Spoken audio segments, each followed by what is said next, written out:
আসসালামু আলাইকুম। নতুন আরেকটি ব্লগে আপনাদের সবাইকে স্বাগতম। মুখ বেঁধে ফেলেছি। সবাইকে সালাম ডাবল আসসালামু আলাইকুম। এই এখন 8:30 বাজে। যার মাত্র ঘুম থেকে উঠেছে, আর আমার একটু মনে হয়েছে ওকে একটু হাঁটিয়ে আনি। এখন তো মাত্র একটু রোদ উঠা শুরু করেছে, আর বিকেলবেলা আমাদের যাওয়া হয় না, মুখ বেঁধে কথা বলতে সমস্যা হচ্ছে। এই তো জারিফও বুঝে গিয়েছে, ও গেটের এখানে টানাটানি করছে। তো ভাবছি একটু হেঁটে আসি, এরপরে এসে ওকে ফ্রেশ করব, ঘরের কাজ করব, খাওয়া দাওয়া করব।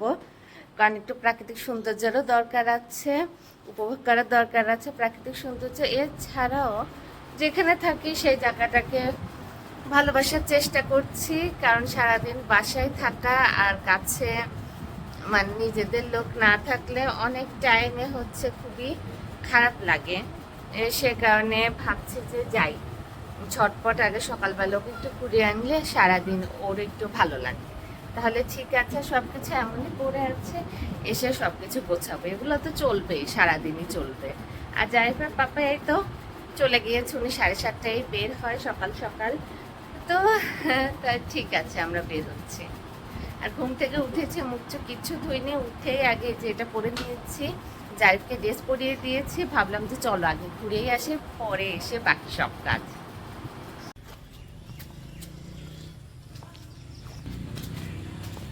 এখানে আসো বাবা।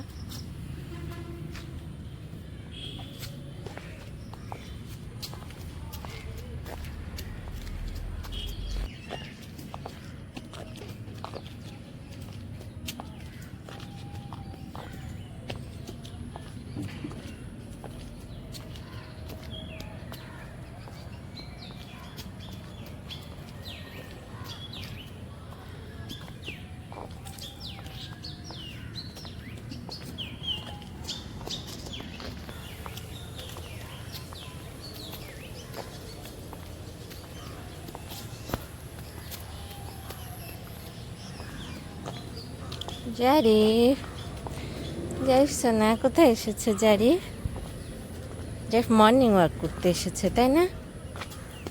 জারিফ মর্নিং ওয়াক করতে এসেছে।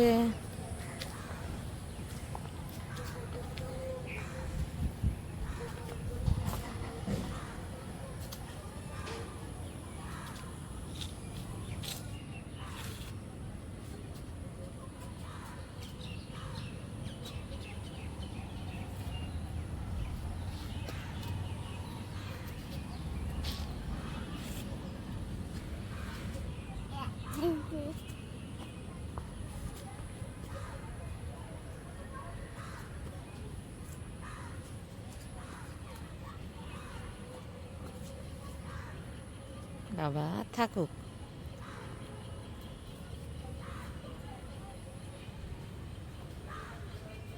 চলো সামনে যাই।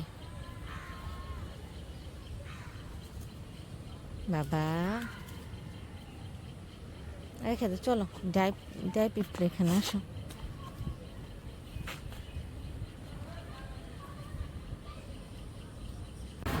আমরা বাসায় চলে এসেছি, আর 9টা এখনো বাজেই নাই। ওই 15 মিনিটের মতো হয়তো একটু হাঁটাহাঁটি করেছি, ঘোরাঘুরি করেছি। যাই হোক, এটাই অনেক, প্রথম শুরু এমনই হয়। তাহলে এখন শুরু করে ফেলে। বাহিরে অনেক রোদও উঠে গেছে, সেজন্য আরও চলে আসলাম। অনেক রোদ উঠছে, আর অফিস গোয়িং সবাই অফিসে যাচ্ছে, এখানে অনেক অফিস আছে, তো অনেক লোকজন আসছে, গাড়ি আসছে। তো এই ফাঁকাই ছিল, হাঁটা যায়, তো আমরা হেঁটে আসলাম। জারিফ সোনাটা একটু ভালো লাগলো। তাহলে এখন বিছানা কাপড় সব গোছ গাছ করে জারিফকে ফ্রেশ করাই, তারপর নাস্তা খাই। আর সকালে ভাত রান্না করে রেখেছি, তো আমি আর জারিফ ভাত খাবো। জারিফের পাপাকে পরোটা ভেজে দিয়েছিলাম, উনি পরোটা খেয়ে অফিসে চলে গেছে। এখন 11:30 বাজে, আর জারিফকেও খাওয়ালাম, আমিও বসে খেয়ে নিলাম। তারপরে রান্নাও কিছু করেছি, রান্না করেছি বলতে ডালটা করে নিয়েছি, ডাল করেছি, তারপর নাস্তা করেছি, থালাবাটি জমেছে, রান্না করেছি, থালাবাটি জমেছে। এটা কেটে নিয়েছি, ঢেঁড়স ভাজি করব, ঢেঁড়স আলু, তারপর হচ্ছে টমেটো কেটে নিয়েছি, আর এই তো আম্মু হচ্ছে এরকম কুরবানির মাংসগুলো হচ্ছে রান্না করে এরকম পলিতে করে ফ্রিজিং করে দিয়েছিল, 1 প্যাকেট বের করেছি। এটা আজকে হচ্ছে একটু তেল পেঁয়াজ দিয়ে ওটা আর একটু গরম করে নিলে পরে সুন্দর স্বাদ আসবে। একটু কষিয়ে নেব, মানে হচ্ছে তেল পেঁয়াজ দিয়ে মাংস দিয়ে একটু গরম পানি দিলে পরে একটু ঝোল ঝোল হবে। তো ওইভাবে করে নিব। মেন কথা হচ্ছে আজকে হচ্ছে গরুর গোস্ত আছে, ভাজি আছে, ডাল আছে, এগুলোই করে নিয়েছি। এখন ঝটপট হচ্ছে শুধু থালা বাটিটা মেজে নিয়ে তারপর বাকি কাজ করি। বাকি কাজ বলতে ভাজিটা চড়িয়ে দেব, এরপরে ক্লিনিং করে ফেলবো আর রাইস কুকারে ভাত ধুয়ে চাপিয়ে রাখবো।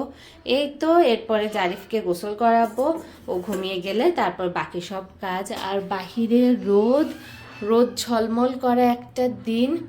আর কি বলবো, এদিকে নেট ডিস্টার্ব করে, কারেন্ট ডিস্টার্ব করে, আজ আবার টিভিও ডিস্টার্ব করছে। টিভিটা অন হচ্ছে না, অন হচ্ছে না বলতে ইউটিউবটা কেন অন হচ্ছে না, ট্রাই অ্যাগেন দিচ্ছি, তারপরও হচ্ছে না। এখন বাচ্চা নিয়ে থাকা, নিজেরও সময় কাটানোর জন্য টিভি দিলে পরে একটু ঘরটা গরম গরম লাগে। এখন দেখা যাক কি করি।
জারিফ এখানে খেলা করছে, ও বাথরুমে যেয়ে এগুলো বালতিতে ফেলার জন্য জিদ করছিল, এরপরে আমি এটাতে দিয়েছি।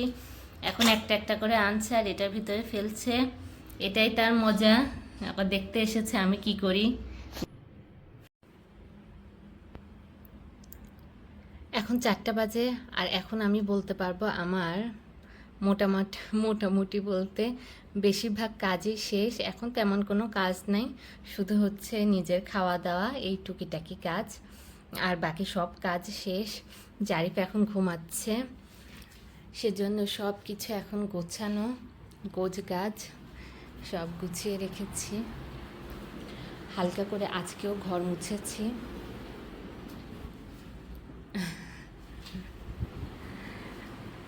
এইদিকে ডাল আছে, এটা রাতে খাওয়ার জন্য রেখে দিয়েছে, আর এটা ফ্রিজে রেখে দেবো, ঠান্ডা হয়ে গেছে। এখন এটা ফ্রিজে ঢোকাবো। এখানে আছে ভাজি, আর এখানে আছে রাইস কুকারে ভাত, এখানে আছে গরুর গোস্ত, সব রেডি, শুধু নিয়ে খেতে হবে। আর বাহিরে অনেক রোদ।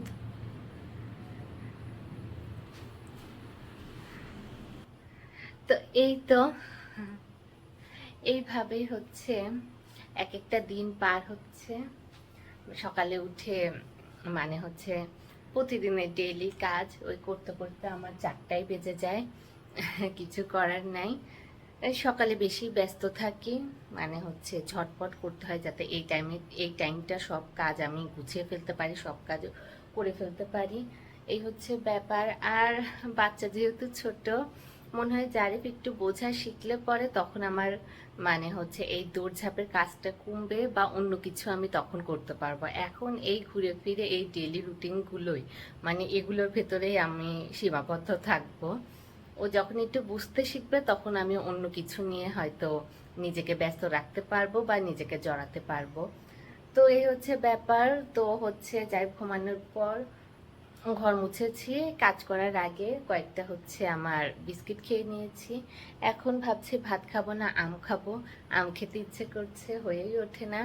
ভাবছি আগে একটু আম খেয়ে নিই, তারপর ফ্রিজে দুধ আছে, 2 দিন হরলিক্স খাই না, আবার দুধ রেখেও দিয়েছিলাম যে সেমাই করব, কিন্তু সেমাই করা হয়ে উঠছে না। থাক, এত কাজ করেছে, আজ আর সেমাই টেমাই করবো না। ভাবছি ওই দুধ বের করে জাল দিয়ে হরলিক্স দিয়ে খেয়ে নিই, ঠিক হয়ে যাবে। যেহেতু নর্মালি রেখে দিয়েছি, বেশি দিন রেখে দিলে আবার নষ্ট হয়ে যেতে পারে, সেজন্য বের করে জাল দেব হরলিক্স দিয়ে খাবার জন্য।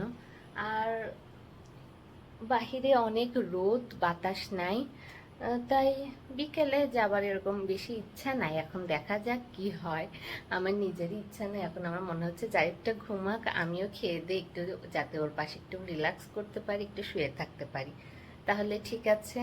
আর আমার জারিফ সোনাটা হচ্ছে, আমি যখন রান্না করছিলাম ও খেলছিল, ওর পানির ভেতরে মানে পানির অনেক ঝোঁক হয়েছে, মানে বল নিয়ে বাথরুমে যাবে, খেলনা নিয়ে বাথরুমে যাবে, পানিতে ছেড়ে দিবে, ওটা ভেসে থাকবে, ওইটা ওর খুবই ভালো লাগে।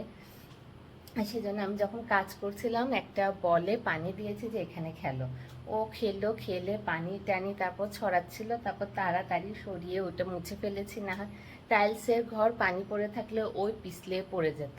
তো অনেকক্ষণ কান্নাকাটি করলো, তারপর আবার অন্য খেলনা নিয়ে বিজি হলো, এইভাবে পার হচ্ছিল। আর টিভিতে সমস্যা হয়েছিল বলতে, জারিফ হয়তো টিপ দিয়েছিল, টিপ দিয়ে হচ্ছে নেট লাইনের অপশনটা অফ করে রেখেছিল। এরপরে ওনার পাপাকে ফোন দিয়েছিলাম, ওর মামাকে ফোন দিয়েছিলাম, ওর মামা বিজি ছিল, ধরতে পারি নাই। তারপর ওনার পাপা কল ব্যাক করেছিল, তখন বললাম এই এই ওইখানে থেকে, তো উনি আবার ভিডিও কল করে তারপর আমাকে বললো, তারপর আমি সেটিং করলাম। আসলে সেটিং করাটা এর আগে যখন বাসায় থাকতো নিজেরাই টিপে টিপে করে ফেলতো, ওইভাবে শিখাতো না বা আমারও ইন্টারেস্ট হতো না।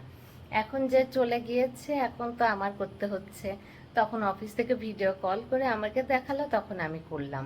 আসলে এরকম অনেক কাজ যখন হচ্ছে বাসায় লোক থাকে, আমাদের নিজেদের লোক থাকে, আমরা হচ্ছে তাদের প্রতি নির্ভরশীল হয়ে যাই, যে আছেই তো, তখন নিজেরও শেখার কোনো খরচ থাকে না, আবার বাসায় যে থাকে ওনারও ওরকম শেখানোর একটা প্রবণতা থাকে না, যে আচ্ছা তুমি করো, আমি বলে দিচ্ছি। তো এই ছোটোখাটো এখন জারিফকে নিয়ে থাকতে, সে তো দেখা যাচ্ছে ছোটোখাটো অনেক সমস্যা হয়। আসলে একা থাকলে অনেক কিছুর সাথে ডিল করতে হয়, তাই অনেক কিছু জেনে রাখা ভালো। তো এই হচ্ছে ব্যাপার। আর আমি কথা বলছি আর আমি টপ টপ করে ঘামছি, কারণ অনেক গরম। যে ওয়েদার ধুম মেরে আছে, কোথায় বৃষ্টি হয়েছে কে জানে। গাজীপুরে আসার পর, মানে ঈদ করে আসার পর ওরকম কোনো বৃষ্টি এখন পর্যন্ত দেখি নাই, বাট আমি বৃষ্টি দেখতেও চাই না। তারপরে বেশি গরম হলে পরে হওয়া ভালো, তা রাতে হোক। এমনিতেও তো কারেন্টের ভরসা নাই, নেটের ভরসা নাই, একটু অন্ধকার হয়ে মানে একটু মেঘ গুরুম গুরুম বা চারদিক একটু অন্ধকার হয়ে আসলে পরে ঠুস কারেন্ট চলে যায়। তো সেজন্য বলছে রাতে হয়েও যখন আমরা শুয়ে পড়বো তখন হয়ে ওয়েদারও ঠান্ডা থাকবে, কারেন্ট না থাকলেও সমস্যা নাই, আর পাশের লোকও থাকবে। তাহলে ঠিক আছে, আমি যাই, যে না এখন একটা আমি খাবো, আম খেয়ে নিই, তারপর ঝটপট একটু ভাত খেয়ে নেবো। এগুলোই নিয়েও বিজি আছি। তাহলে দেখা যাক এরপরে যদি ব্লগটা কন্টিনিউ করে তাহলে করব, না হয় এখানেই বিদায় নিয়ে নিচ্ছি। তাহলে ঠিক আছে, দেখা হচ্ছে আবার আপনাদের সাথে আমার পরের ব্লগে। সবাই ভালো থাকবেন, সুস্থ থাকবেন, আল্লাহ হাফেজ। আর যেহেতু বাসায় বাচ্চা নিয়ে ডেইলি ব্লগ করি, তাই এরকম প্রতিদিন, মানে প্রতিদিন কি করছি না করছি এগুলো শেয়ার করি। আর যারা আমরা এরকম বাসায় থাকি, বাহিরে এত বেশি বের হই না, সেই হিসেবে অবশ্যই বাহিরের এত বেশি ব্লগ আমরা দেখাতেও পারবো না। এইটা হচ্ছে ডেইলি ব্লগ, আমাদের ডেইলি লাইফে যা হয় সেটাই শেয়ার করছি। তাহলে ঠিক আছে।